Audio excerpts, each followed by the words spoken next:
Hi dear friends, welcome to today's class. Today we will be starting with postmodern literature. So we have already talked about modernism and the modern literature. Now we will see what are the characteristic features of postmodern period, what is postmodernism, and what are the representative works in the postmodern literature. Postmodernism is a term used to suggest a reaction or response to modernism in the late 20th century.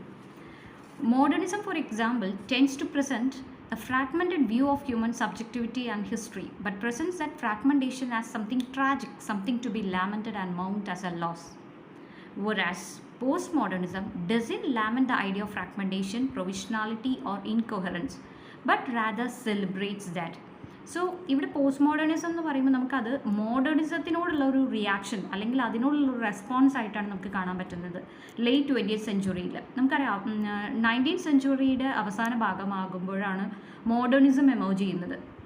അതും ആ ഒരു first world വാറിൻ്റെ ആ ഒരു ഇമ്പാക്റ്റിൽ ആ first world war അവരുടെ ജീവിതത്തിൽ കൊണ്ടുവന്ന കുറേ തരത്തിലുള്ള ഒരു ഫ്രാഗ്മെൻറ്റഡ് തോട്ട്സ് അല്ലെങ്കിൽ എല്ലാം വിഘടിച്ചു പോയി അല്ലെങ്കിൽ എല്ലാം അവർക്ക് ഇല്ലാതായപ്പോൾ ആ സമയത്താണ് അവിടെ ഒരു മോഡേണിസം വരുന്നത് നമുക്ക് കാണുന്നത്.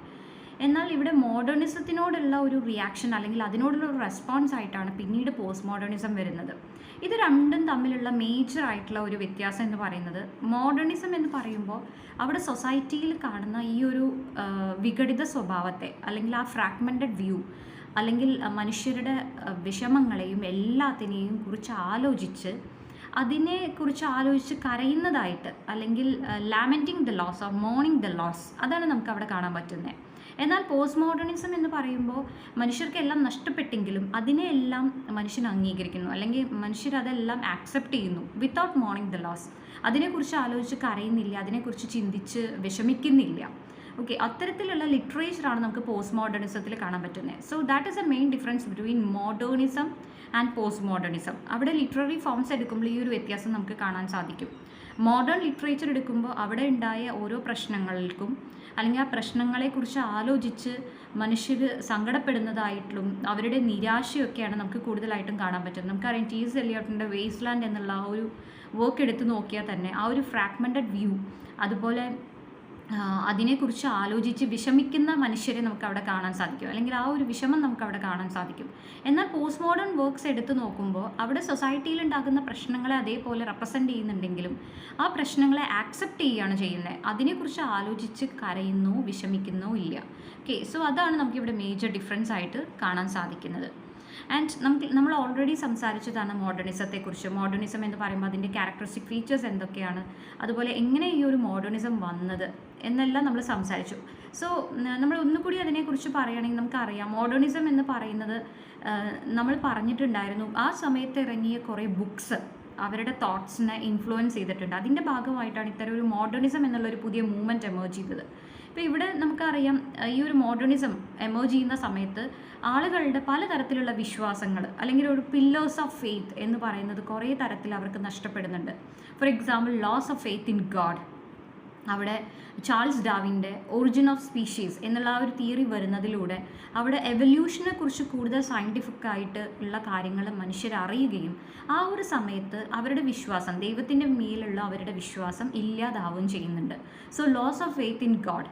And next one is loss of faith in king. നമുക്കറിയാം ഇതേ സമയത്ത് തന്നെ ആയിരുന്നു കാൾ മാർക്സിൻ്റെ കമ്മ്യൂണിസ്റ്റ് മാനിഫെസ്റ്റോ പുറത്തിറങ്ങിയത്. സോ കാൾ മാർക്സിൻ്റെ കമ്മ്യൂണിസ്റ്റ് മാനിഫെസ്റ്റോ പുറത്തിറങ്ങുന്ന സമയത്ത് അല്ലെങ്കിൽ അതിൽ പറഞ്ഞിരിക്കുന്ന പ്രകാരം മിഡിൽ ക്ലാസ് സൊസൈറ്റി അല്ലെങ്കിൽ ലോവർ ക്ലാസ് പീപ്പിൾ അവരുടെ സങ്കടങ്ങൾക്ക് കാരണമായിട്ടുള്ളത് ഇത്തരത്തിലുള്ള ഒരു ക്ലാസ് ഡിവിഷൻസ് ആയിരുന്നു. അപ്പോൾ സൊസൈറ്റിയിൽ ഇത്തരത്തിലുള്ള ഡിവിഷൻസ് ഉണ്ടാകുമ്പോൾ high class, lower class, middle class എന്നുള്ള രീതിയിൽ ഡിവിഷൻസ് ഉണ്ടാകുന്നതും അല്ലെങ്കിൽ രാജാവിൻ്റെ ഭരണം എന്നുള്ളതിലൂടെ താഴ്ന്ന കിടയിൽപ്പെട്ട ആളുകൾക്ക് അല്ലെങ്കിൽ middle class and lower class people അവർ ഒരുപാട് ദുരിതങ്ങൾ അനുഭവിക്കുന്നതായിട്ടാണ് അവർക്ക് മനസ്സിലാവുന്നത്. സോ അവിടെ രാജാവിനോടുള്ളൊരു വിശ്വാസം ഇല്ലാതാവുന്നതാണ് നമുക്ക് കാണുന്നത്.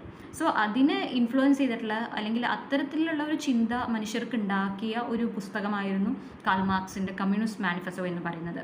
And the next comes loss of faith in individual or self. നമുക്കറിയാം അതേ ടൈമിൽ തന്നെയായിരുന്നു സിഗ്മണ്ട് ഫ്രോയിഡിൻ്റെ സൈക്കോ അനാലിസിസ് തിയറി പുറത്തിറങ്ങുന്നത്. അതിൻ്റെ ഭാഗമായിട്ട് അദ്ദേഹം കോൺഷ്യസ്നെസ് എന്താണ്, സബ് കോൺഷ്യസ് എന്താണ്, അൺകോൺഷ്യസ് എന്താണെന്ന് ക്ലിയർ ആയിട്ട് പറയുകയും ആ ഒരു തിയറിയിൽ അദ്ദേഹം പറയുന്നുണ്ട് ഒരു ഇൻഡിവിജ്വലിൻ്റെ ആക്ഷൻസ് എന്ന് പറയുന്നത് 10% മാത്രമാണ് കോൺഷ്യസ്നെസ്സിന് അല്ലെങ്കിൽ കോൺഷ്യസ്നെസ്സിൽ ഉള്ളൂ. ബാക്കിയുള്ള 90% എന്ന് പറയുന്നത് സബ് കോൺഷ്യസ് ആൻഡ് അൺകോൺഷ്യസ് ലെവലിലാണ് അവൻ്റെ എല്ലാം കിടക്കുന്നത് എന്നതാണ്. അതായത് ഒരു ഇൻഡിവിജ്വൽ, ഒരു ഹ്യൂമൻ ബീയിങ് അവൻ്റെ തന്നെ കാര്യങ്ങളെ അല്ലെങ്കിൽ അവൻ്റെ തന്നെ ആക്ഷൻസ്, അവൻ്റെ തന്നെ പല കാര്യങ്ങളെക്കുറിച്ച് അവന് തന്നെ അറിയുന്നില്ല എന്നുള്ളതാണ്. കാരണം sub conscious and unconscious level, അദ്ദേഹം ഒരു ഐസ്ബർഗിൻ്റെ ഒരു ഉപമ സ്വീകരിച്ചുകൊണ്ടാണ് അദ്ദേഹം അത് പറയുന്നത്. അതിൽ ഇപ്പോൾ ഒരു ഐസ്ബർഗ് എടുത്ത് വെള്ളത്തിലിടുന്ന സമയത്ത് അതിൻ്റെ ഒരു ചെറിയ ഭാഗം മാത്രമേ ആ വെള്ളത്തിന് മുകളിലേക്ക് നിൽക്കുന്നുള്ളൂ. സോ ആ ഒരു ചെറിയ ഭാഗം, ആ ഒരു 10% കോൺഷ്യസ്നെസ് മാത്രമേ ഓരോ ഹ്യൂമൻ ബീയിങ്സിലുള്ളൂ. ബാക്കി വെള്ളത്തിനടിയിൽ കിടക്കുന്ന ഭാഗം അദ്ദേഹം സബ് കോൺഷ്യസ് ആൻഡ് അൺകോൺഷ്യസ് ആയിട്ട് പറയുന്നുണ്ട്. അതാണ് കൂടുതലായിട്ടും 90% ഭാഗം അത്തരം സബ് കോൺഷ്യസ് അല്ലെങ്കിൽ അൺകോൺഷ്യസ് ലെവലിലാണ് ഇരിക്കുന്നത്.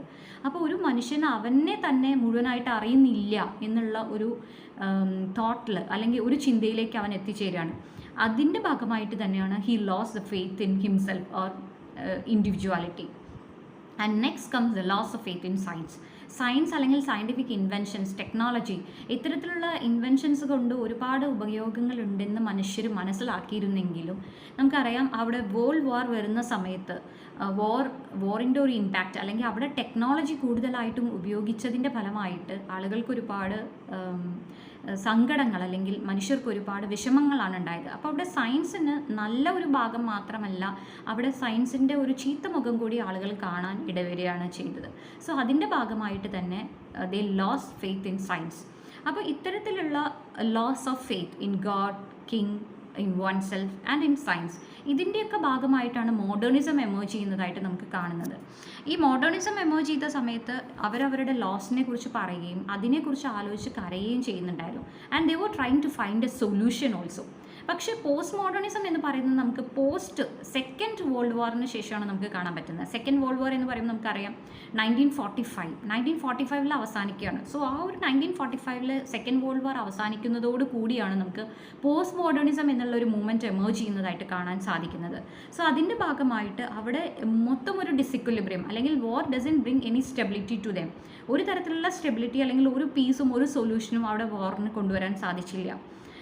സെക്കൻഡ് വേൾഡ് വാറിൻ്റെ ഫലമായിട്ട് ഒരുപാട് ആളുകൾക്ക് അവരുടെ ജീവൻ നഷ്ടപ്പെട്ടു, അവരുടെ ജീവിതങ്ങളെല്ലാം നഷ്ടപ്പെട്ടു, അവരുടെ സ്വത്തും സമ്പത്തും ബാക്കിയെല്ലാം സമാധാനവും എല്ലാം നഷ്ടപ്പെടുകയാണ് ഉണ്ടായത്. സോ അതിൻ്റെ ഭാഗമായിട്ട് തന്നെ അവിടെ ഒരു ഫ്രാഗ്മെൻറ്റഡ് തോട്ട് അല്ലെങ്കിൽ അത്തരത്തിലുള്ളൊരു ചിന്ത, എല്ലാത്തിനെയും കുറിച്ചിട്ടുള്ള ഒരു ഡിസല്യൂഷൻമെൻറ്റ് അല്ലെങ്കിൽ നിരാശ വരുന്നതായിട്ട് നമുക്ക് കാണാം. പക്ഷേ ആ നിരാശയെക്കുറിച്ച് ആലോചിച്ച് മനുഷ്യൻ കരയുന്നില്ല. അവിടെ നിരാശയുടെ കാരണം എന്തെന്ന് അന്വേഷിച്ച് അതിനൊരു സൊല്യൂഷൻ കണ്ടെത്താനും പോസ്റ്റ് മോഡേൺ ലിറ്ററേച്ചറിൽ ഇട നൽകുന്നില്ല എന്നുള്ളതാണ് ഇതിൻ്റെ ഒരു പ്രത്യേകത. And what is postmodernism? So coming back again to postmodernism, it is a term applied to all human sciences, anthropology, psychology, architecture, history, etc. നമുക്കറിയാം ഏതൊരു ലിറ്റററി മൂവ്മെൻ്റ് എടുത്ത് നോക്കിയാലും ഇപ്പോൾ മോഡേണിസം എടുത്ത് നോക്കുമ്പോഴും നമുക്കറിയാം അത് എല്ലാ അല്ലെങ്കിൽ എല്ലാ മേഖലയുമായിട്ട് അത് അപ്ലൈ ചെയ്യാൻ നമുക്ക് സാധിക്കും. അതേ രീതിയിൽ തന്നെ പോസ്റ്റ് മോഡേണിസം ലിറ്ററേച്ചറിൽ മാത്രമല്ല നമുക്ക് സൈക്കോളജി, ആന്ത്രോപോളജി, ആർക്കിടെക്ചർ എല്ലാ രീതിയിലും അല്ലെങ്കിൽ എല്ലാ മേഖലയിലും നമുക്ക് അതിൻ്റെയും ആപ്ലിക്കേഷൻ കാണാൻ സാധിക്കും. ഇതിൻ്റെ മറ്റൊരു വലിയ പ്രത്യേകത ഇറ്റ് ഡസൻ മൗണ്ട് loss of history, self, religion, gender etcetera. ഇവിടെ ഒന്നിനെക്കുറിച്ചും ആലോചിച്ച് കരയുന്നില്ല, സങ്കടപ്പെടുന്നില്ല എന്നുള്ളതാണ് ഇതിൻ്റെ ഒരു പ്രത്യേകത. And it is a reaction to modernism, a systematic scepticism, ഒരു എല്ലാത്തിനോടുള്ളൊരു സംശയം, അത്തരം ഒരു സിസ്റ്റമാറ്റിക് സ്കെപ്റ്റിസിസമാണ് നമുക്ക് ഇവിടെ കാണാൻ സാധിക്കുന്നത്. And it is also anti foundational, അടിസ്ഥാനപരമല്ലാത്ത കാര്യങ്ങളുടെ മീതെ ഉണ്ടായ ഒരു ലിറ്റററി മൂവ്മെൻ്റ് ആണ് പോസ്റ്റ് മോഡേണിസം എന്ന് നമുക്ക് പറയാം. And what is postmodernism in literature? In literature, it is used to describe certain characteristics of post-World War II literature. For example, on fragmentation, paradox, questionable narrators, etc. And a reaction against Enlightenment ideas implicit in modernist literature. So ഇവിടെ post modernism ലിറ്ററേച്ചറിൽ എന്ന് പറയുമ്പോൾ നമുക്ക് പറയാൻ സാധിക്കുന്നത് second world war 1945 second world വാറിന് ശേഷം ഉണ്ടായ ലിറ്ററേച്ചറിൽ സാഹിത്യ രൂപങ്ങളിൽ ഉണ്ടായിരുന്ന പ്രത്യേകതകളെ നമുക്ക് പോസ്റ്റ് മോഡേണിസം എന്നുള്ളതായിട്ട് പറയാം. സോ അവിടെ ഇത്തരത്തിലുള്ള ഒരു വിഘടിതമായിട്ടുള്ള പല കാര്യങ്ങളെക്കുറിച്ചും അല്ലെങ്കിൽ പാരഡോക്സ് ഉപയോഗിക്കുന്നതും ക്വസ്റ്റ്യനബിൾ നറേറ്റേഴ്സ് ഇത്തരം കാര്യങ്ങളൊക്കെ നമുക്ക് ഈ ഒരു പോസ്റ്റ് മോഡേണിസം ലിറ്ററേച്ചറിൻ്റെ പ്രത്യേകതകളായിട്ട് കാണാൻ സാധിക്കും. അതേ രീതിയിൽ തന്നെ it is against enlightenment ideas implicit in modernist literature. Modernist literature എടുത്ത് നോക്കുമ്പോൾ അവിടെ എല്ലാ പ്രശ്നങ്ങൾക്കും ഒരു സൊല്യൂഷൻ കണ്ടെത്താൻ അല്ലെങ്കിൽ എല്ലാത്തിനും ഒരു സൊല്യൂഷൻ ഉണ്ട് എന്നുള്ള രീതിയിലുള്ള ഒരു വ്യൂ ആയിരുന്നു. പക്ഷേ ഇവിടെ ഒരു തരത്തിലുള്ള സൊല്യൂഷൻ ഇവർ നോക്കുന്നേ ഇല്ല. ഇവിടെ തികച്ചും അബ്സേർഡ്നെസ് ആണ് നമുക്ക് കാണാൻ പറ്റുന്നത്, അല്ലെങ്കിൽ ഒരു മീനിങ്ലെസ്നെസ് ഓഫ് ലൈഫ്. ജീവിതത്തിന് ഒരു തരത്തിലുള്ള മീനിങ്ങും ഇല്ല, ജീവിതം എപ്പോൾ വേണമെങ്കിലും എന്തും സംഭവിക്കാം എന്നുള്ള രീതിയിലുള്ള ഒരു റിയാക്ഷനാണ് നമുക്കിവിടെ പോസ്റ്റ് മോഡേണിസത്തിൽ കാണാൻ സാധിക്കുന്നത്. And now we are going to discuss the features of post modern literature. ഇതാണ് വളരെ പ്രധാനപ്പെട്ടത്. പോസ്റ്റ് മോഡേൺ ലിറ്ററേച്ചറിന് കുറേ പ്രത്യേകതകൾ ഉള്ളതായിട്ട് നമുക്ക് കാണാം. ഇതുവരെ ഉണ്ടായിരുന്ന സാഹിത്യത്തിൽ അല്ലെങ്കിൽ സാഹിത്യ രൂപങ്ങൾക്ക് ഇല്ലാത്ത കുറേ പ്രത്യേകതകൾ നമുക്ക് ഈ ഒരു സമയത്ത് കാണാൻ സാധിക്കുന്നതാണ്. ഇതിൽ മെയിൻ ആയിട്ടുള്ള ഒരെണ്ണമാണ് ഇന്റർടെക്സ്റ്റുവാലിറ്റി എന്ന് പറയുന്നത്. Intertextuality refers to the connections between texts, including the various ways in which one text references another or many others. The term intertextuality has itself been borrowed and transformed many times since it was coined by post-structuralist Julia Kristeva in 1966. ഇത് പലപ്പോഴും പരീക്ഷകൾക്ക് ചോദിക്കാറുള്ളതാണ്. ഇന്റർടെക്സ്റ്റുവാലിറ്റി in literature എന്നുള്ള ആ ഒരു term coin ചെയ്തത് actually Julia ക്രിസ്റ്റേവ ആണ് 1966. ഇനി എന്താണ് ഇന്റർടെക്സ്റ്റുവാലിറ്റി? ആ വേർഡിൽ തന്നെ ഉണ്ടല്ലേ ഇന്റർടെക്സ്റ്റുവാലിറ്റി. അതായത് ഇപ്പോൾ ഒരു ടെക്സ്റ്റ് അല്ലെങ്കിൽ ഒരു വർക്ക്, ഒരു പോസ്റ്റ് മോഡേൺ ലിറ്ററേച്ചറിൽ ഉൾപ്പെടുന്ന ഒരു വർക്ക് എന്ന് പറയുമ്പോൾ ആ വർക്കിൽ തന്നെ ആ ഒരു വർക്കിൽ ഒരുപാട് വർക്ക്സിൻ്റെ അല്ലെങ്കിൽ മറ്റൊരുപാട് ടെക്സ്റ്റുകളുടെ റെഫറൻസ് കൊടുത്തിട്ടുണ്ടായിരിക്കും. ഒന്നിലധികമോ മറ്റു വർക്ക്സിൻ്റെ റെഫറൻസ് കൊടുത്തുകൊണ്ടുള്ള വർക്ക്സിനെയാണ് നമ്മൾ, അല്ലെങ്കിൽ ആ ഒരു പ്രത്യേകതയാണ് നമുക്ക് ഇന്റർടെക്സ്റ്റുവാലിറ്റി എന്ന് പറയാൻ പറ്റുന്നത്. There are all kinds of techniques that authors can use in order to highlight these links, including passage, parody, quotes, and direct references, as well as subtler notes on to other material. So, ഇവിടെ post modern writers അവരുടെ works എഴുതുന്ന സമയത്ത് അവരുടെ സ്വന്തമായിട്ടുള്ള writings അല്ലെങ്കിൽ അവരുടെ സ്വന്തമായിട്ടുള്ള quotes മാത്രമല്ല, ഇതിനു മുന്നേ ഉള്ള റൈറ്റേഴ്സ് ഉപയോഗിച്ചിരുന്ന അല്ലെങ്കിൽ അവരുടെ ബുക്സിൽ നിന്ന് അവരുടെ ടെക്സ്റ്റിൽ നിന്നെടുത്തുള്ള പല കോട്ട്സ് അതേ രീതിയിൽ തന്നെ ഡയറക്റ്റ് റെഫറൻസ് ആയിട്ടോ അല്ലെങ്കിൽ സട്ട്ലർ നോട്ട്സ് ആയിട്ട്. സട്ട്ലർ മീൻസ് എന്താ നമുക്ക് കാണാൻ പറ്റില്ല, വളരെ സൂക്ഷ്മമായിട്ട് നോക്കിയാൽ മാത്രമേ, നിരീക്ഷിക്കുമ്പോൾ മാത്രമേ മനസ്സിലാക്കാൻ സാധിക്കുള്ളൂ. അതേ രീതിയിൽ സട്ട്ലർ നോട്ട്സ് ആയിട്ടോ അല്ലെങ്കിൽ പാസേജ് ആൻഡ് പാരഡി ഫോംസ് ആയിട്ട് ഇവിടെ ഉപയോഗിക്കുന്നുണ്ട്. പാസേജ് എന്താണെന്നുള്ളതിനെക്കുറിച്ച് നമ്മൾ കാണുന്നതാണ്. സോ അതാണ് ഇന്റർടെക്സ്റ്റുവാലിറ്റി എന്ന് പറയുന്നത്.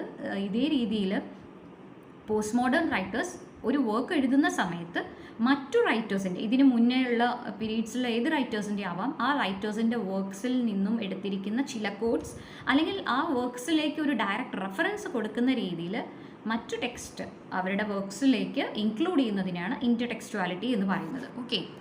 And intertextuality in postmodern literature can be a reference or parallel to another literary work, an extended discussion of a work or the adoption of a style. So ഇവിടെ മറ്റൊരു വർക്കിൻ്റെ ഒരു എക്സ്റ്റെൻഡഡ് ഡിസ്കഷൻ എന്നുള്ള രീതിയിലേക്കായിരിക്കാം ചിലപ്പോൾ ഇന്റർടെക്സ്റ്റുവാലിറ്റി എന്നുള്ള ഈ ഒരു പ്രത്യേകത എടുക്കുന്നത്. Or sometimes it may be the adoption of A style. ഒരു പെർട്ടിക്കുലർ സ്റ്റൈൽ മറ്റൊരു റൈറ്റർ, ഇതിനു മുന്നേ ഉള്ള ഏതെങ്കിലും ഒരു റൈറ്റർ ഉപയോഗിച്ച ഒരു സ്റ്റൈൽ അതിനെ ചെറുതായി എന്ന് എടുത്ത് ഒരു അഡോപ്ഷൻ അല്ലെങ്കിൽ അഡാപ്റ്റ് ചെയ്തുകൊണ്ട് അല്ലെങ്കിൽ അതേ രീതിയിൽ തന്നെ ഉപയോഗിക്കുന്നതും നമുക്ക് ഇന്റർടെക്സ്റ്റുവാലിറ്റി എന്ന് പറയാം. ആൻഡ് നെക്സ്റ്റ് വൺ അല്ലെങ്കിൽ മറ്റൊരു ഫീച്ചർ എന്ന് പറയുന്നത് passage. It is A literary equivalent of A collage. നമുക്കറിയാലോ കൊളാഷ് എന്ന് പറയുമ്പോൾ എന്താ, ഒരുപാട് ഇമേജസ് എല്ലാം കൂട്ടി വെച്ചുകൊണ്ട് അല്ലേ, ഒരുപാട് രീതിയിലുള്ള ഇമേജസ് ഒരുമിച്ച് കൂട്ടി വെച്ചുകൊണ്ട് മറ്റൊരു ഇമേജ് അല്ലെങ്കിൽ മറ്റൊരു റെപ്രസെൻറ്റേഷൻ ഉണ്ടാക്കുന്നതിനാണ് നമ്മൾ കൊളാഷ് എന്ന് പറയുന്നത്.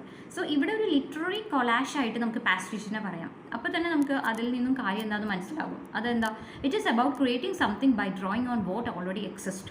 What a passage does is imitate other text or genre. The most modern author can mimic as many genre as they like. Passage means to combine or paste together multiple elements. ഇന്റർടെക്സ്റ്റുവാലിറ്റിയിൽ നമ്മൾ പറഞ്ഞ അതേ രീതിയിലുള്ള കാര്യങ്ങൾ തന്നെയാണ് ഇവിടെയും നടക്കുന്നത്.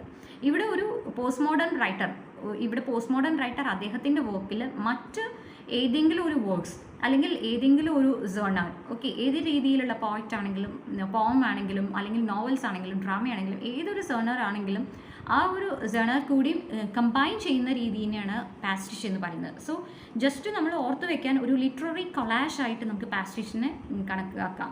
അതായത് already exist ചെയ്യുന്ന കുറേ മെറ്റീരിയൽസ് എല്ലാം കൂടി ഒരുമിച്ച് വെച്ച് ഒരു യുണീക്ക് ഫോം, മറ്റൊരു യൂണിക് ഫോം ഉണ്ടാക്കുന്നതിനാണ് പാസ്റ്റിഷ് എന്ന് പറയുന്നത്. In postmodern literature, many postmodern authors combined or pasted elements of various genre and styles of literature to create a new narrative voice or to comment on the writing of their contemporaries. So ഇവിടെ post modern literature എടുത്ത് നോക്കുമ്പോൾ നമുക്ക് ഒരുപാട് ഇത്തരത്തിലുള്ള works കാണാം. ഒരുപാട് exist ചെയ്യുന്ന ഒരുപാട് വർക്ക്സിൽ നിന്നും എടുത്തുകൊണ്ട് അല്ലെങ്കിൽ അത്തരം വർക്ക്സിനെ ഒരുമിച്ച് ചേർത്തിക്കൊണ്ട് ഒരു പുതിയ യുണീക്ക് വൺ അല്ലെങ്കിൽ ഒരു പ്രത്യേകമായിട്ടുള്ള ഒരു ന്യൂ വൺ ഉണ്ടാക്കാനുള്ള ഒരു പ്രത്യേകതയായിട്ട് നമുക്കിവിടെ പാസ്റ്റിഷിനെ കാണാൻ സാധിക്കുന്നതാണ്. ഇവിടെ എക്സാമ്പിൾ പറയുന്നുണ്ട്, William S Burroughs uses science fiction, detective fiction and westerns, and Margaret Atwood uses science fiction and fairy tales. Thomas Pynchon uses elements from detective fiction, science fiction and war fiction. So ഇവിടെ ഓരോ writers, ഇപ്പോൾ Thomas പിഞ്ചൻ എടുക്കുമ്പോൾ അദ്ദേഹത്തിൻ്റെ റൈറ്റിങ്ങിൽ 3 തരത്തിലുള്ള genre use ചെയ്യുന്നതായിട്ട് കാണാം. അദ്ദേഹത്തിൻ്റെ ഒരു വർക്ക് എന്ന് പറയുമ്പോൾ അവിടെ ഡിറ്റക്റ്റീവ് ഫിക്ഷൻ, സയൻസ് ഫിക്ഷൻ, വാർ ഫിക്ഷൻ. സോ ഇത്തരം 3 ടൈപ്പ് ഓഫ് റൈറ്റിങ്സ് അല്ലെങ്കിൽ 3 ജേണർ, ഇതിൽ 3 കൂട്ടി ചേർത്ത് കൊണ്ട് ഒരു പുതിയ വർക്ക് ഉണ്ടാക്കുന്ന ഒരു രീതിയാണ്. ഓക്കെ, അപ്പോൾ 3 സ്റ്റൈൽ അല്ലെങ്കിൽ 3 ടൈപ്പ് ഓഫ് വർക്ക്സ് എടുത്തുകൊണ്ട് ഒരു പുതിയ വർക്ക്സ് ഉണ്ടാക്കുന്നതാണ്. 3 തന്നെ ആവണമെന്നില്ല, 1 3 അല്ലെങ്കിൽ അതിൽ കൂടുതലോ വർക്ക്സ് എടുത്തുകൊണ്ട് അതിനെ പേസ്റ്റ് ചെയ്ത് ഒരു പുതിയ മെറ്റീരിയൽ ഉണ്ടാക്കുകയാണ് ഇവിടെ ചെയ്യുന്നത്. Okay, and next one is irony. നമുക്കറിയാം ഐറണി എന്ന് പറയുമ്പോൾ വിരോധാഭാസം. ഇത് ഈ ഒരു പോസ്റ്റ് മോഡേൺ റൈറ്റിങ്ങിൽ മാത്രമല്ല, ഇതിനു മുന്നിലുള്ള എല്ലാ റൈറ്റിങ്സിലും അല്ലെങ്കിൽ ഇതിന് ഏർലി ലിറ്ററേച്ചറിൽ തന്നെ നമുക്ക് ഒരുപാട് ഇത്തരത്തിലുള്ള ഐറണിക്കൽ റൈറ്റിങ്സ് നമുക്ക് കാണാൻ പറ്റുന്നതാണ്.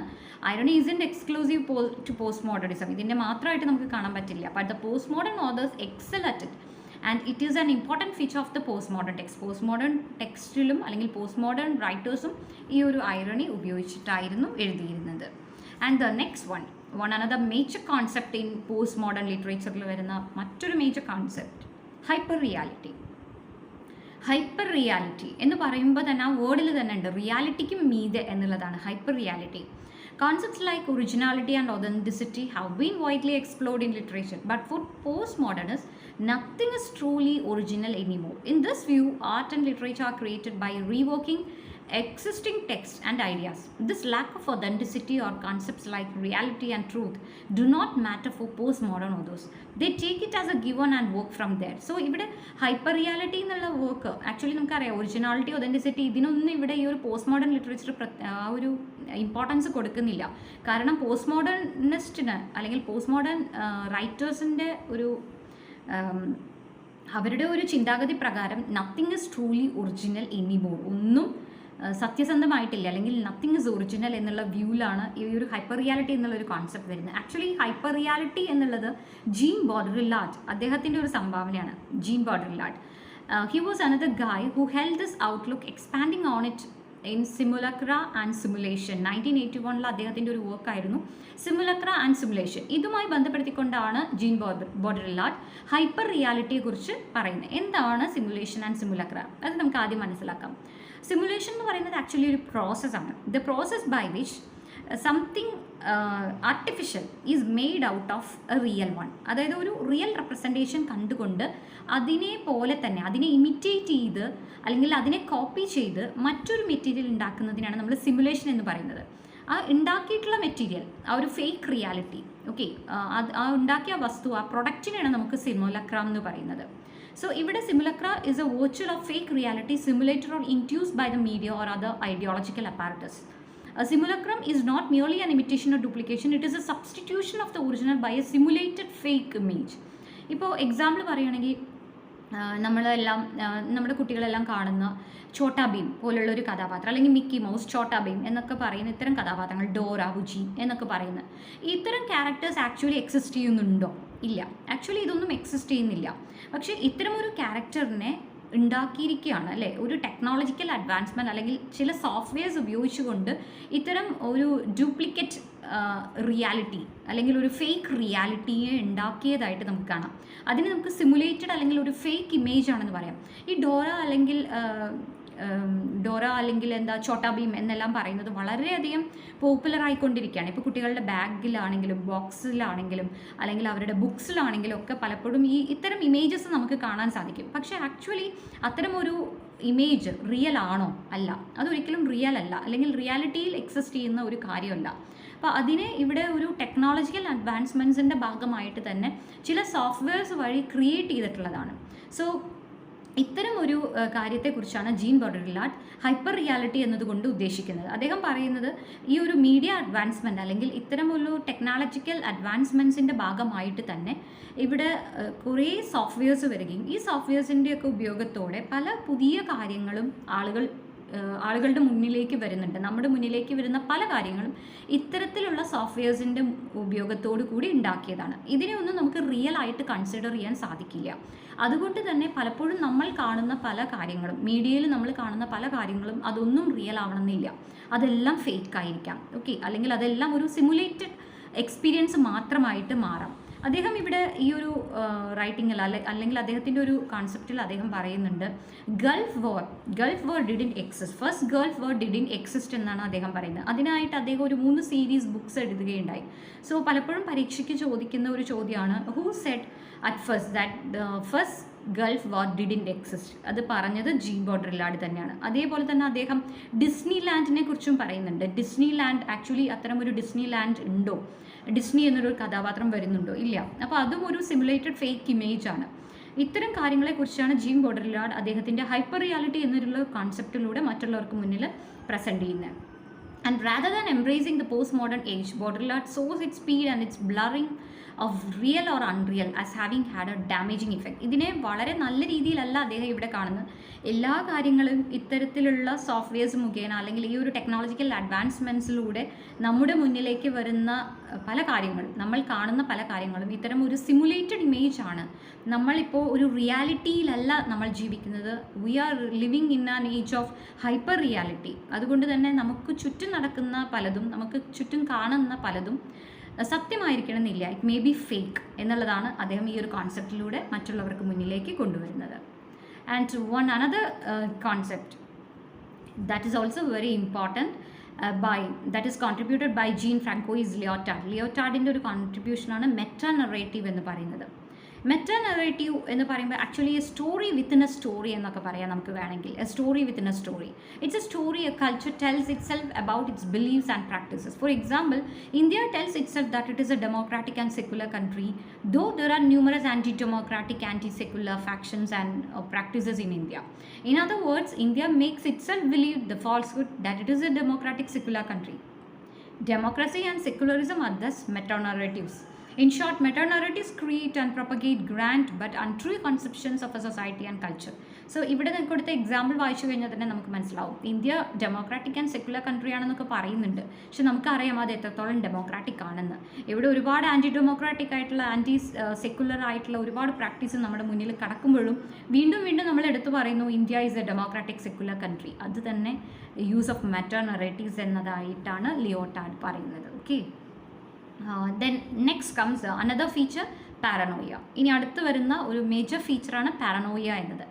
ആക്ച്വലി പാരനോയ എന്ന് പറഞ്ഞു കഴിഞ്ഞിട്ടുണ്ടെങ്കിൽ ഒരു മെൻ്റൽ വെൽനെസ് അല്ലെങ്കിൽ മെൻ്റൽ സ്റ്റെബിലിറ്റി ലോസ് ചെയ്തിട്ടുള്ള ഒരു അവസ്ഥയാണ് നമുക്ക് പാരനോയ എന്ന് പറയുന്നത്. അതായത് മറ്റൊരാൾ നമ്മളുടെ ജീവിതത്തിന് എന്തെങ്കിലും തരത്തിലുള്ള പ്രയാസങ്ങൾ കൊണ്ടുവരും, അല്ലെങ്കിൽ they will do something harm to us എന്നുള്ള ഒരു മനസ്സിൻ്റെ ഒരു ചിന്തയുടെ ഭാഗമായിട്ടാണ് ഇത്തരം ഒരു സ്റ്റേറ്റ് വരുന്നത്. സ്റ്റേറ്റ് ഓഫ് മെൻ്റൽ അൺസ്റ്റെബിലിറ്റി എന്ന് നമുക്ക് പറയാം പാരനോയ.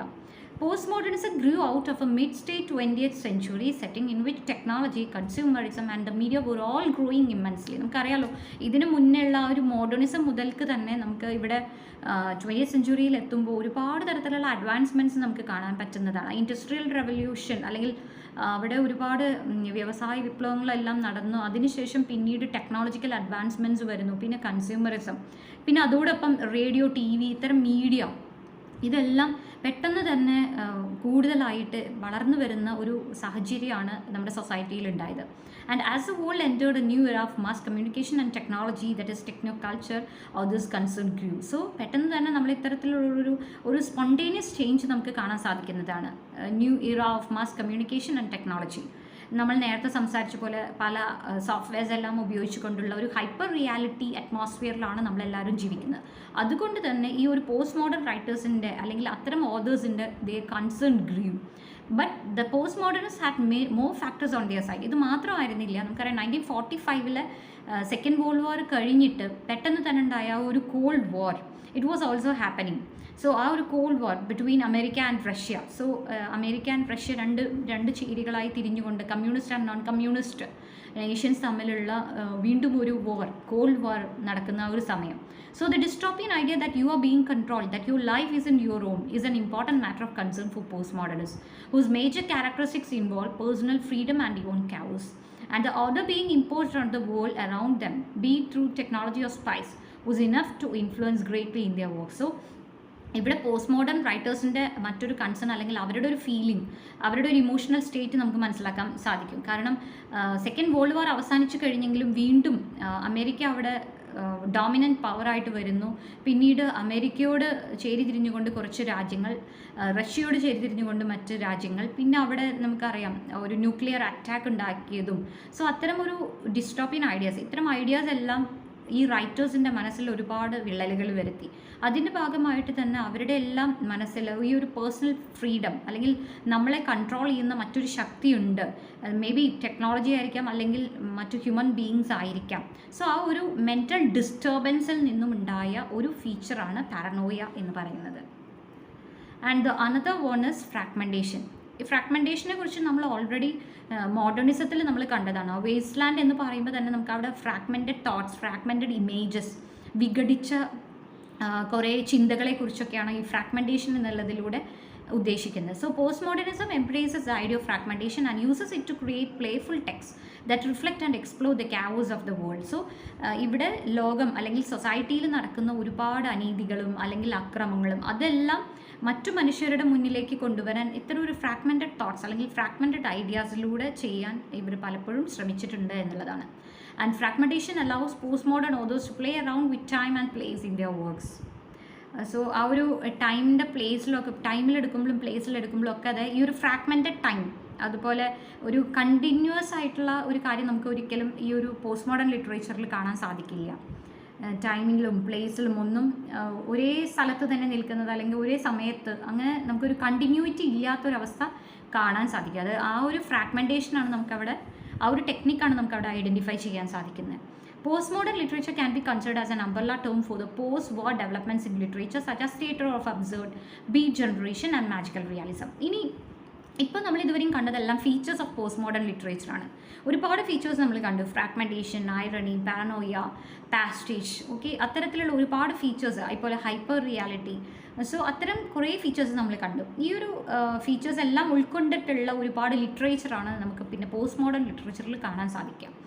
അതുപോലെ തന്നെ പോസ്റ്റ് മോഡേൺ ലിറ്ററേച്ചർ എന്നുള്ളതിൽ ഉൾപ്പെടുന്ന വളരെ പ്രസിദ്ധി ആർജിച്ച അല്ലെങ്കിൽ വളരെ പോപ്പുലർ ആയിട്ടുള്ള ചില ഫോംസാണ്, ചില ലിറ്ററേച്ചർ ഫോംസാണ് theatre of the absurd, beat generation and magical realism. ഇത് പോസ്റ്റ് മോഡേൺ ലിറ്ററേച്ചറിൽ ഉൾപ്പെടുന്ന വളരെ പോപ്പുലർ ആയിട്ടുള്ള അല്ലെങ്കിൽ വളരെ ഫേമസ് ആയിട്ടുള്ള ചില ഡെവലപ്മെൻറ്റ്സ് ആണ് നമ്മൾ ഫസ്റ്റ് ഡിസ്കസ് ചെയ്യാൻ പോകുന്നത്.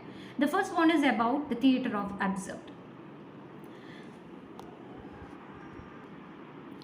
Theatre of the absurd, dramatic works of certain European and American dramatists of the 1950s and early 60s who agreed with the existentialist philosopher Albert Camus' assessment in his essay The Myth of Sisyphus that the human situation is essentially absurd, devoid of purpose.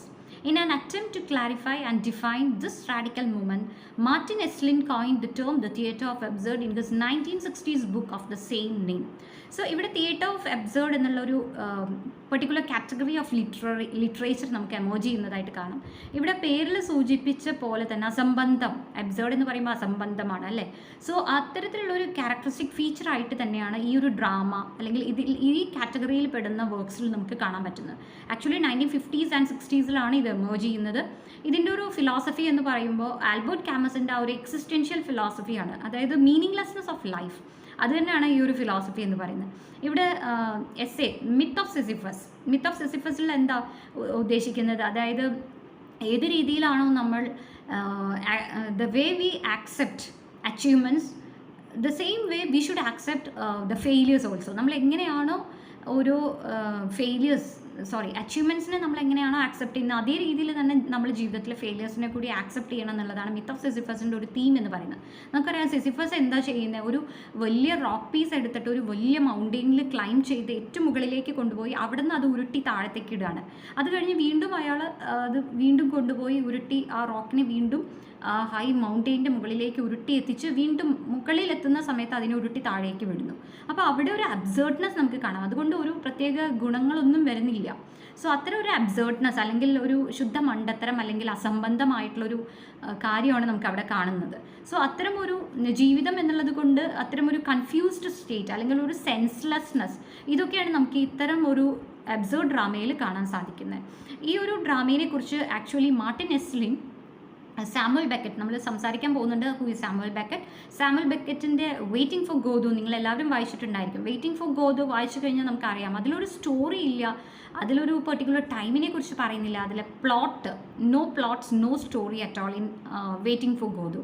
So actually ആ ഒരു story വായിച്ചുകൊണ്ടും അതുപോലെ Samuel ബെക്കറ്റിനെ കുറിച്ച് കൂടുതൽ പഠിച്ചുകൊണ്ടുമാണ് Martin Esslin ഇത്തരം ഒരു term coin ചെയ്തത്. The theatre of absurd എന്നുള്ള term coin ചെയ്തത് മാർട്ടിൻ എസ്ലിനാണ്. അദ്ദേഹത്തിൻ്റെ ബുക്കിൻ്റെ പേരും ഇത് തന്നെയാണ്, the theatre of the absurd എന്നുള്ളതാണ് അദ്ദേഹത്തിൻ്റെ ബുക്കിൻ്റെ പേരും. അത് ഓർത്ത് വെക്കേണ്ടതാണ്. സോ ഈ ഒരു അബ്സേർഡ്, തിയേറ്റർ ഓഫ് അബ്സേർഡ് എന്നുള്ള ടേം കോയിൻ ചെയ്തത് മാർട്ടിൻ എസ്ലിൻ.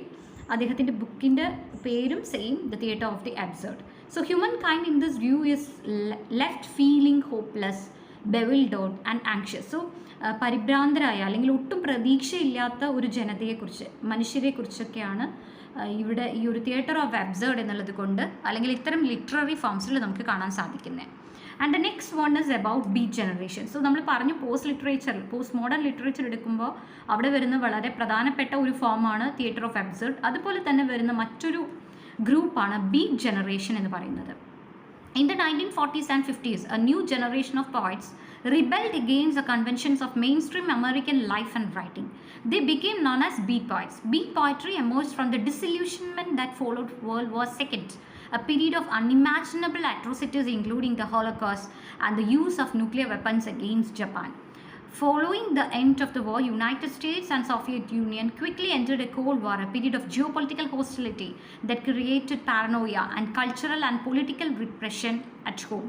So, ഇവിടെ ഈ ഒരു 1940s and 50s ഒരു ഗ്രൂപ്പ് ഓഫ് മെൻ അവർ ഒരുമിച്ച് കൂടി ഫോം ചെയ്ത ഒരു പെർട്ടിക്കുലർ ടൈപ്പ് ഓഫ് ലിറ്ററേച്ചറാണ് ബീറ്റ് ജനറേഷൻ അല്ലെങ്കിൽ ബീറ്റ് പോയട്രി എന്ന് പറയുന്നത്. ഇവിടെയും അതെ, they are trying to rebel against the conventions of mainstream American life and writing. American കൾച്ചറിനോടുള്ളൊരു റിജക്ഷൻ അല്ലെങ്കിൽ റിജക്ഷൻ ഓഫ് ട്രഡീഷണൽ നോംസ്, അതിനോടെല്ലാം എഗെയിൻസ്റ്റ് ആയിട്ടുള്ള ഒരു രൂപമായിട്ടാണ് ഇവിടെ ഒരു ബീറ്റ് ജനറേഷൻ അല്ലെങ്കിൽ ബീറ്റ് പോയട്രി എമോജ് ചെയ്യുന്നത്.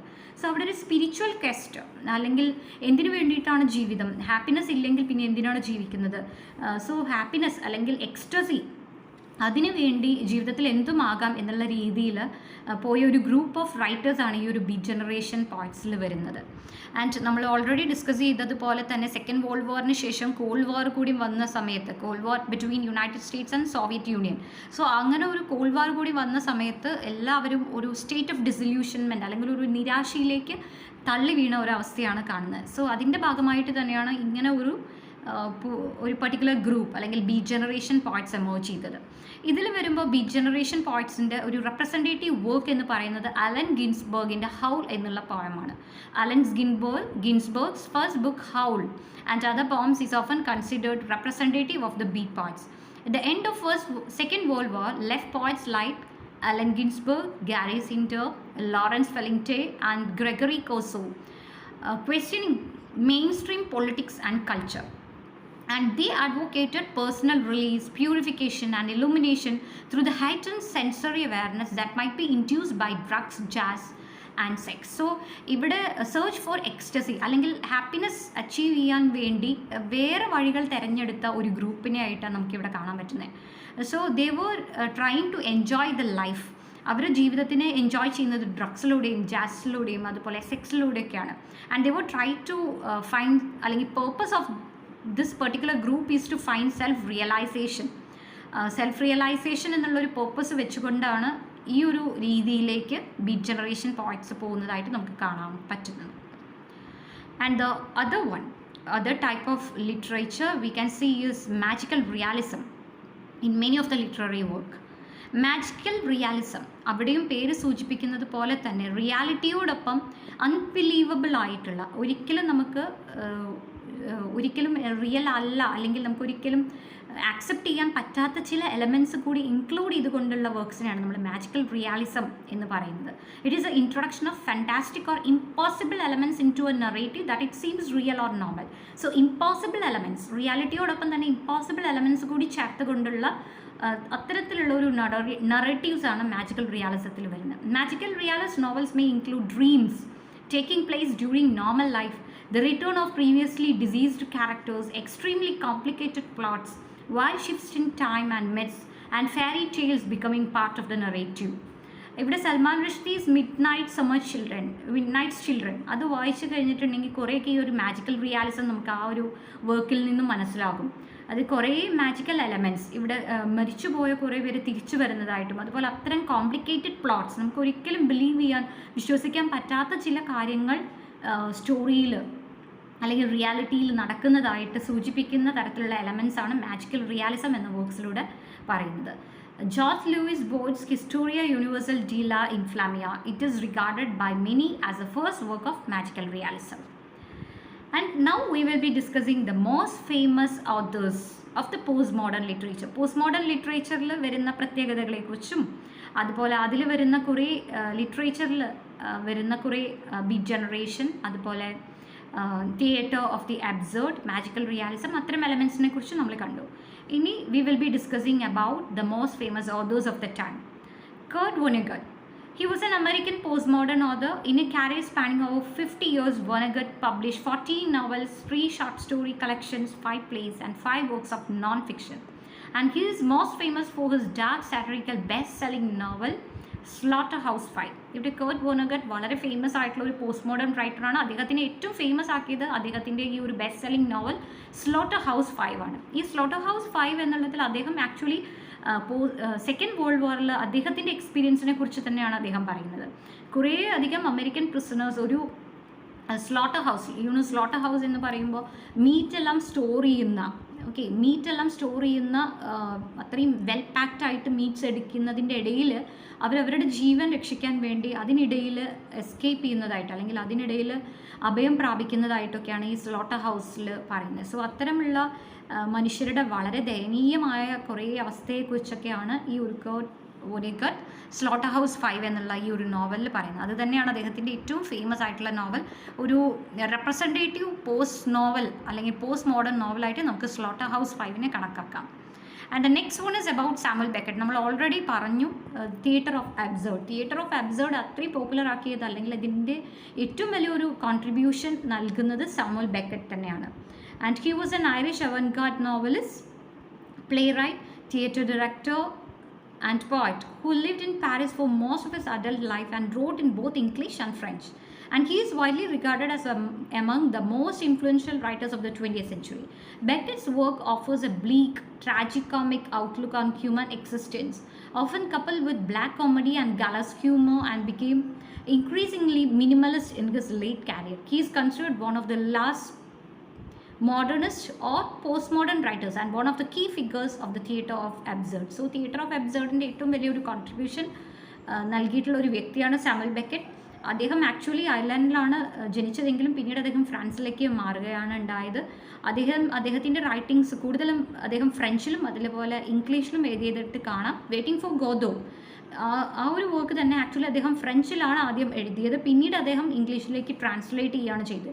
സോ അത്തരം ഒരു സ്ട്രേഞ്ച് ഫീലിംഗ് കൊണ്ടുവരാൻ വേണ്ടിയിട്ടാണ് അദ്ദേഹം ആദ്യം നേറ്റീവ് ലാംഗ്വേജ് യൂസ് ചെയ്യാതെ ഫ്രഞ്ചിൽ എഴുതിയതെന്നാണ് പറയപ്പെടുന്നത്. ഓക്കെ, അതുപോലെ തന്നെ അദ്ദേഹത്തെ നമുക്ക് ലാസ്റ്റ് മോഡേണിസ്റ്റ് ആയിട്ടും അതുപോലെ പോസ്റ്റ് മോഡേൺ റൈറ്ററായിട്ടും കാണാം. കാരണം അദ്ദേഹത്തിൻ്റെ വർക്ക് എടുത്ത് വായിക്കുമ്പോൾ രണ്ടിൻ്റെയും ഫീച്ചേഴ്സ് നമുക്ക് അവിടെ കാണാൻ പറ്റും. മോഡേണിസം അതുപോലെ പോസ്റ്റ് മോഡേണിസം, ഇതിൻ്റെ രണ്ടിൻ്റെയും ഫീച്ചേഴ്സ് അദ്ദേഹത്തിൻ്റെ വർക്ക്സിൽ നമുക്ക് എടുക്കുമ്പോൾ കാണാൻ സാധിക്കും. For example, his Waiting for Godot 1948 is an absurd play that falls into both the genre of modernism and postmodernism.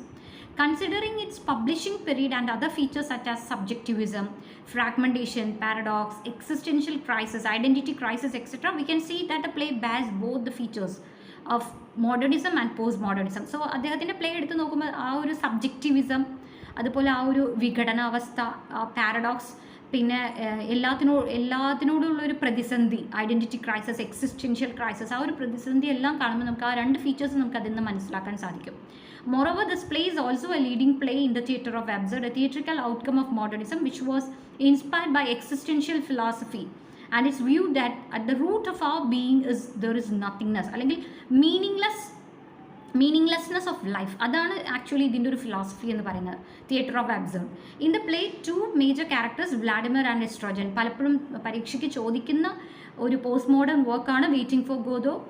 Theatre of അബ്സേർഡിൽ വരുന്ന ഏറ്റവും വലിയ അല്ലെങ്കിൽ ഒരു സിഗ്നിഫിക്കൻറ്റ് പ്ലേ ആണ് വെയിറ്റിംഗ് ഫോർ ഗോദോ. നമുക്കറിയാം മാർട്ടിൻ എസ്ലിനാണ് ഒരു ടേം കോയിൻ ചെയ്ത ബുക്ക്, ആ ഒരു അദ്ദേഹത്തിൻ്റെ book the theatre of absurd എന്നുള്ളതിൽ. വെയിറ്റിംഗ് ഫോർ ഗോദോയിലെ മേജർ ക്യാരക്ടേഴ്സ് എന്ന് പറയുന്നത് വ്ളാഡിമിർ ആൻഡ് എസ്ട്രോജൻ ആണ്, അതും ഓർത്ത് വെക്കേണ്ടതാണ്. And they were waiting on a country road by a tree for Godot who never comes. And these 2 men, അവർ രണ്ടുപേരും Vladimir എസ്ട്രോജൻ, they were waiting for Godot. പക്ഷെ ആരാണ് Godot, അദ്ദേഹം വരുന്നുണ്ടോ, ഇതിനെക്കുറിച്ചൊന്നുമില്ല, അവിടെ ഒരു സ്റ്റോറി ഇല്ല, പ്ലോട്ട് ഇല്ല. അത്തരത്തിലുള്ളൊരു വർക്കായിട്ടാണ് നമുക്ക് വെയിറ്റിംഗ് ഫോർ ഗോദോ കാണാൻ സാധിക്കുന്നത്. Through the barren setting and meaningless waiting, the play actually symbolises the psychological barrenness of modern people that rose after 2 world war. So ഈ 2 വേൾഡ് വാറും കഴിഞ്ഞപ്പോൾ ആളുകളുടെ ഉള്ളിലുള്ള ആ ഒരു ഇന്നർ കോൺഫ്ലിക്റ്റ്, അവരുടെ മനസ്സിൻ്റെ ഉള്ളിലുള്ള ആ ഒരു ഇന്നർ കോൺഫ്ലിക്റ്റ് ആണ്, അല്ലെങ്കിൽ ആ ഒരു ബാരൻനെസ് ആണ്, ഒന്നുമില്ലായ്മ, ഒരു ശൂന്യതയാണ് ആക്ച്വലി ഈ ഒരു വർക്കിൽ നമുക്ക് കാണാൻ സാധിക്കുന്നത്. Modern people fall in the trap of waiting, a waiting that has no solution except keeping on waiting. So ഈ ഒരു ആധുനിക മനുഷ്യൻ്റെ ഒരു waiting for something, but we don't know actually what we are waiting for. എന്തിനു വേണ്ടി നമ്മൾ wait ചെയ്ത് നിൽക്കണം, പക്ഷേ actually what will happen next, will something happen, ഇതിനെക്കുറിച്ചൊന്നും നമുക്കൊരു ഐഡിയ ഇല്ല. അത്തരം ഒരു മീനിങ്ലെസ്നെസ് അല്ലെങ്കിൽ ഒരു സെൻസ്ലെസ് ഫീലിംഗ്, ഒരു കൺഫ്യൂസ്ഡ് സ്റ്റേറ്റ്, ഇതൊക്കെയാണ് നമുക്ക് ഈ ഒരു തിയേറ്റർ ഫോർ അബ്സേർഡിലും അതുപോലെ തന്നെ ഈ വെയിറ്റിംഗ് ഫോർ ഗോദോ എന്നുള്ളതിലും നമുക്ക് കാണാൻ സാധിക്കുന്നത്. And one another work is Don DeLillo. He's an American postmodern novelist. Don DeLillo, playwright and essays, and his works have covered subjects as diverse as television, nuclear war, sports, the complexities of language, performance art, the Cold War, mathematics, advent of digital age, politics, economics and global terrorism. So actually our world വാറിന് ശേഷം ഉണ്ടായിരുന്ന പല കാര്യങ്ങളെക്കുറിച്ച്, called വാർ, അതുപോലെ digital revolution, ഇതിനെക്കുറിച്ചൊക്കെയാണ് actually അദ്ദേഹത്തിൻ്റെ വർക്ക്സിലെല്ലാം themes ആയിട്ട് വരുന്നത്. Initially well regarded cult writer, the publication in 1985 of White Noise brought him widespread recognition and was followed in 1988 by Libra, a bestseller. So അദ്ദേഹത്തിൻ്റെ വർക്ക്സ് ഓർത്ത് വെച്ചാൽ മതി, ഡോൺ ഡെലിലോ, വൈറ്റ് നോയ്സ്, അതുപോലെ തന്നെ Libra. ഇത് രണ്ടുമാണ് ഈ പോസ്റ്റ് മോഡേൺ റൈറ്ററിൻ്റെ, ഡോൺ ഡെലിലോ എന്ന പോസ്റ്റ് മോഡേൺ റൈറ്ററിൻ്റെ വളരെ ഫേമസ് ആയിട്ടുള്ള 2 വർക്ക്സ്. ആൻഡ് നെക്സ്റ്റ് വൺ, ഒരു റെപ്രസെൻറ്റേറ്റീവ് നോവലിസ്റ്റ് എന്ന് തന്നെ നമുക്ക് പറയാം of the time. Post modern ലിറ്ററേച്ചറിൽ വരുന്ന ഒരു റെപ്രസെൻറ്റേറ്റീവ് വർക്കുമാണ് ഗ്രാവിറ്റീസ് റെയിൻബോ, തോമസ് പിഞ്ചൻ്റെ Gravity's Rainbow. He is an American postmodern novelist. He is noted for his dense and complex novels, and his fiction and non-fiction writings encompass a vast array of subject matter, genre, and themes, including history, music, science, and mathematics. So ഇവിടെ ശരിക്കും Thomas പിഞ്ചൻ engineering എല്ലാം കഴിഞ്ഞ് ഫിസിക്സിലെല്ലാം വളരെയധികം in-depth knowledge ഉള്ള ഒരു വ്യക്തിയാണ് Thomas പിഞ്ചൻ.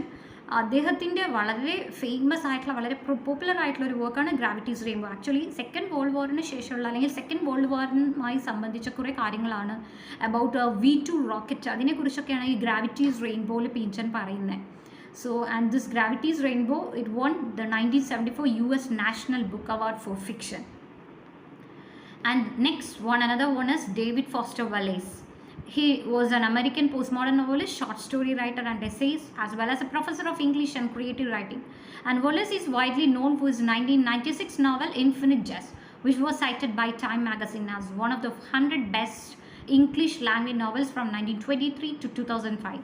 So Time magazine select ചെയ്ത 100 best novelsൽ select ചെയ്ത ഒരു നോവലാണ് ഇൻഫിനിറ്റ് ജസ്റ്റ് എന്നുള്ളത്. അത് ഡേവിഡ് ഫോസ്റ്റർ വെല്ലേസിൻ്റെ അതാണെന്നും ഓർത്ത് വെക്കണം. ഇനി ചില other notable works in the post modern literature എന്ന് പറയുമ്പോൾ Catch 22 by Joseph Heller, lost in the funhouse by John Barth, Slaughterhouse 5 by Kurt Vonnegut, Gravity's Rainbow by Thomas Pynchon, and Catcher in the Rye by J.D. Salinger. So these are the most notable works in the postmodern era. Postmodern era വളരെ notable works ആണ് ഈ പറഞ്ഞിരിക്കുന്ന works. Okay, so that's all with postmodern literature.